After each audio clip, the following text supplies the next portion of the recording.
ছাত্ৰ ছাত্ৰীসকল তোমালোকলৈ প্ৰীতি আৰু শুভেচ্ছা জনাই আজিৰ পাঠ আৰম্ভ কৰিব লৈছোঁ। আজি পাঠৰ বিষয়বস্তু হৈছে পোহৰ।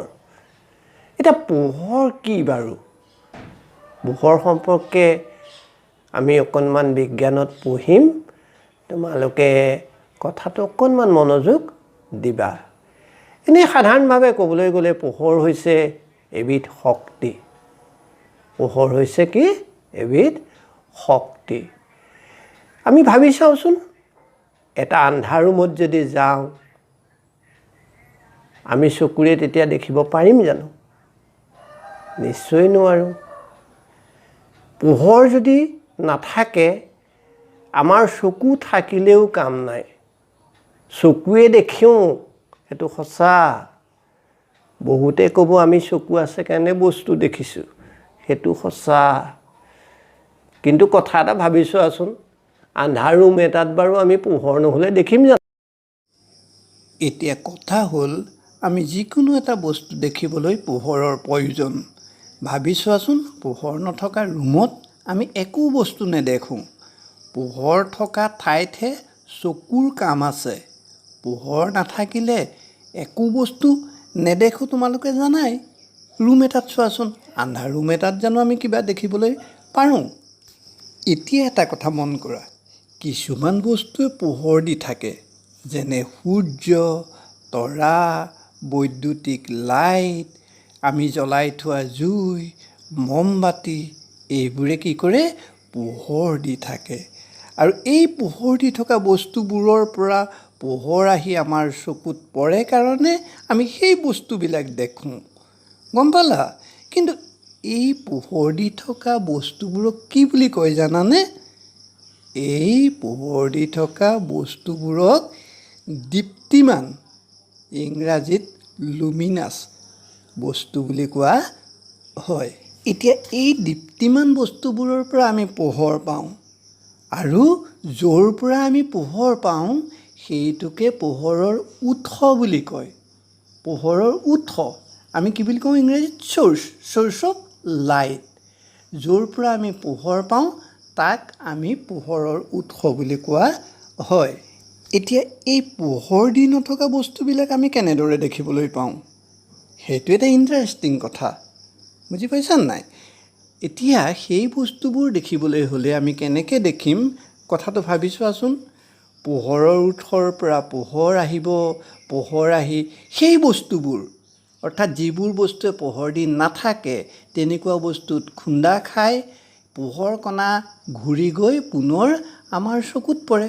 আৰু চকুৰ যিটো দিশত পোহৰ কণা আহি আমাৰ চকুত পৰে সেই দিশতেই যদি আমি চাই দিওঁ তেতিয়াই সেই বস্তুবিলাক দেখিবলৈ পাওঁ। অৰ্থাৎ যিবিলাক বস্তুৱে পোহৰ দি নাথাকে সেইবোৰ বস্তুও আমি দেখিব পাৰোঁ। কাৰণ সেইবোৰ তেতিয়াহে দেখিম যেতিয়া পোহৰৰ উৎসৰ পৰা পোহৰ আহি সেই বস্তুবোৰত পোহৰ পৰিব, আৰু সেই পোহৰ পৰাৰ পিছত তাৰ পৰা খুন্দা খাই অহা পোহৰৰ কণা বা পোহৰ ৰশ্মি আহি আমাৰ চকুত পৰিব, তেতিয়াহে আমি সেই বস্তুবোৰ দেখিবলৈ সক্ষম হ'ম। এতিয়া তোমালোকক এটা কথা কৈছোঁ, যেতিয়া আমি এঠাইৰ পৰা অন্য এঠাইলৈ যাওঁ তেতিয়া আমি গাড়ীৰে যাব পাৰোঁ, নাৱেৰে যাব পাৰোঁ বা এৰোপ্লেনেৰে যাব পাৰোঁ। গাড়ীৰে যোৱা মানে কি বুলি ক'ম? এঠাইৰ পৰা অন্য ঠাইলৈ যাবলৈ আমি ৰাস্তা ব্যৱহাৰ কৰিছোঁ, অৰ্থাৎ মাটি ব্যৱহাৰ কৰিছোঁ। অৰ্থাৎ আমি ক'ম ৰাস্তাৰ মাধ্যমেদি এঠাইৰ পৰা অন্য এঠাইলৈ গৈছোঁ, অৰ্থাৎ স্থলপথেদি আমি গৈছোঁ। মানে আমি এঠাইৰ পৰা অন্য এঠাইলৈ যোৱাৰ মাধ্যমটো হৈছে স্থলপথ। ঠিক একেদৰে যদি আমি এঠাইৰ পৰা অন্য এঠাইলৈ নাৱেৰে যাওঁ তেতিয়াহ'লে আমি কি ব্যৱহাৰ কৰিম নাৱত? নাৱেৰে যাবলৈ যাওঁতে আমি নাওখন যাব পানীত, অৰ্থাৎ জলপথ বা জলৰ মাধ্যমেদি এঠাইৰ পৰা অন্য এঠাইলৈ আমি যাম।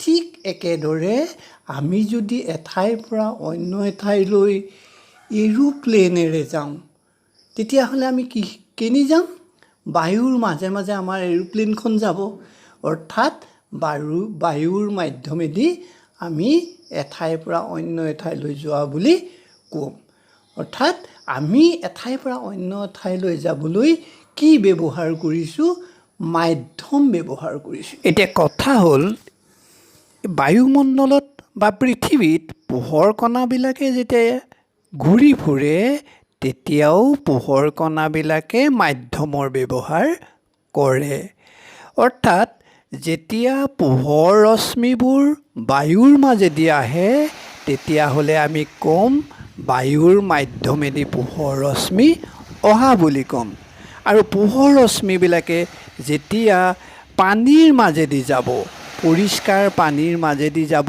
আমি পানীৰ তলত থকা মাছটো আমি জিলিকি থকা দেখিম তেতিয়া আমি ক'ম পোহৰ কণাবোৰ পানীৰ মাজেদি গৈছে অৰ্থাৎ ই পানীক মাধ্যম হিচাপে ব্যৱহাৰ কৰিছে ঠিক একেদৰে আমি চশমাযোৰ পিন্ধি আছোঁ চশমাৰ মাজেদি মই তোমালোকক দেখিছোঁ তোমালোকে মোৰ চকুকেইটা দেখিছা এই যে গ্লাছখন এই গ্লাছখনো হৈছে এটা মাধ্যম এই গ্লাছৰ মাজেদি পোহৰ কণা পাৰ হৈ গৈছে অৰ্থাৎ কাঁচৰ মাজেদি পোহৰ কণা পাৰ হৈ গৈছে এইটো হৈছে কাঁচৰ মাধ্যম অৰ্থাৎ গ্লাছৰ মাধ্যম ইয়াৰ পৰা মই এইটো ক'ব বিচাৰিছোঁ যেতিয়া পোহৰ কণাবোৰে কিবা এটা মাধ্যম ব্যৱহাৰ কৰে পাৰ হৈ যাবলৈ তেতিয়াহ'লে তাক আমি পোহৰৰ মাধ্যম বুলি কওঁ এতিয়া যিবোৰ পদাৰ্থৰ মাজেদি পোহৰ ৰশ্মি সম্পূৰ্ণ পাৰ হৈ যাব পাৰে বা যিবোৰ মাধ্যমৰ মাজেদি পোহৰ ৰশ্মি সম্পূৰ্ণ পাৰ হৈ যাব পাৰে সেইবোৰক স্বচ্ছ মাধ্যম বা সেই পদাৰ্থবোৰক স্বচ্ছ পদাৰ্থ বুলি কোৱা হয় এতিয়া বায়ুৰ মাজেদি পোহৰ ৰশ্মি সম্পূৰ্ণ পাৰ হৈ যাব পাৰে সেইকাৰণে বায়ু হৈছে পোহৰৰ স্বচ্ছ মাধ্যম এখন কাঁচৰ মাজেদি বা এখন গ্লাছৰ মাজেদি পোহৰ ৰশ্মি সম্পূৰ্ণ পাৰ হৈ যাব পাৰে সেইকাৰণে গ্লাছ বা কাঁচ হৈছে পোহৰৰ স্বচ্ছ মাধ্যম ঠিক একেদৰে পৰিষ্কাৰ পানীৰ মাজেদি পোহৰ ৰশ্মি সম্পূৰ্ণ পাৰ হৈ যাব পাৰে সেইকাৰণে পৰিষ্কাৰ পানী হৈছে পোহৰৰ স্বচ্ছ মাধ্যম বা পৰিষ্কাৰ পানী হৈছে পোহৰৰ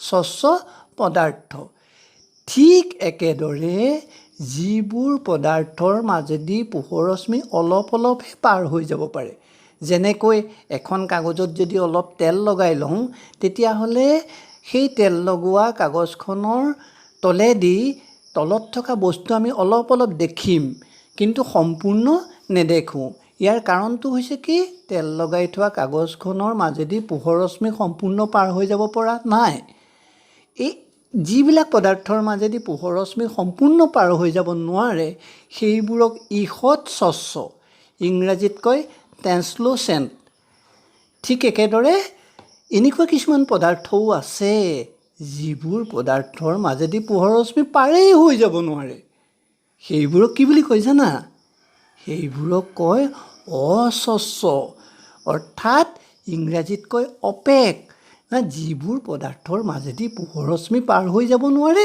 সেই পদাৰ্থবোৰক বা সেই বস্তুবোৰক অস্বচ্ছ বস্তু বুলি কোৱা হয় গম পালা ছাত্ৰ ছাত্ৰীসকল মই এতিয়া তোমালোকক এটা বিশেষ কথা ক'ম যেতিয়া পোহৰৰ উৎসৰ পৰা পোহৰ আহি যিকোনো অস্বচ্ছ বস্তুত পৰে তেতিয়া সেই অস্বচ্ছ বস্তুটোৰ বিপৰীত ফালে এটা ডাঠ ক'লা অংশৰ সৃষ্টি হয় সেইটো দেখিবলৈ কেনেকুৱা হয় জানা অস্বচ্ছ বস্তুটো যেনেকুৱা তেনেকুৱাই হয় এই ডাঠ ক'লা অংশটোকে কোৱা হয় অস্বচ্ছ বস্তুটোৰ ছাঁ মনত ৰ'ব বাৰু ছাত্ৰ ছাত্ৰীসকল মই তোমালোকক পোহৰ সম্পৰ্কে ইমানখিনি কথাই ক'লোঁ এই পাঠটোত মই বিশেষকৈ ষষ্ঠ শ্ৰেণীৰ যিখিনি ছাত্ৰ ছাত্ৰী সেই ছাত্ৰ ছাত্ৰীসকলৰ কাৰণে তেওঁলোকৰ পাঠৰ ভিত্তিত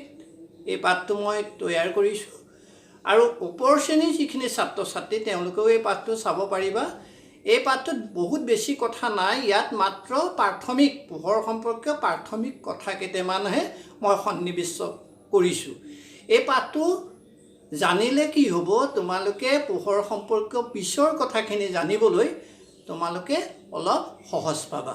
এইখিনিতে এটা কথা মনত ৰাখিবা, মই তোমালোকক ইতিমধ্যে পোহৰ ৰশ্মি মাধ্যমৰ মাজেদি পাৰ হৈ যোৱাৰ কথা কৈছোঁ, কিন্তু এইটো কথা মনত ৰাখিবা, পোহৰ ৰশ্মি মাধ্যম নাথাকিলেও যাব পাৰে। মহাকাশৰ মাজেদি যেতিয়া পোহৰ ৰশ্মি আহে নহয়, তেতিয়া মহাকাশত একো মাধ্যম নাই, মহাকাশটো স্পেচ, একদম খালী ঠাই। সেই খালী ঠাইৰ মাজেদিও পোহৰ ৰশ্মি আহিব পাৰে। কিন্তু এই সম্পৰ্কে তোমালোকে ওপৰ শ্ৰেণীত ডিটেইলছ বা সম্পূৰ্ণ পঢ়িবলৈ পাবা। বুজি পালা? আৰু এই পাঠটোত মই তোমালোকক কেইটামান কথা ক'লোঁ, যিকেইটা কথা মই ইয়াৰ পিছত লিখি দিছোঁ, তোমালোকে মনত ৰাখিবা। পঢ়ি সেই কথাকেইটা মনত ৰাখিলে তোমালোকৰ পাঠটো বুজি পোৱাত বা ভৱিষ্যতে পোহৰ সম্পৰ্কীয় কথা জনাৰ ক্ষেত্ৰত বহুখিনি সহজ হ'ব। ধন্যবাদ।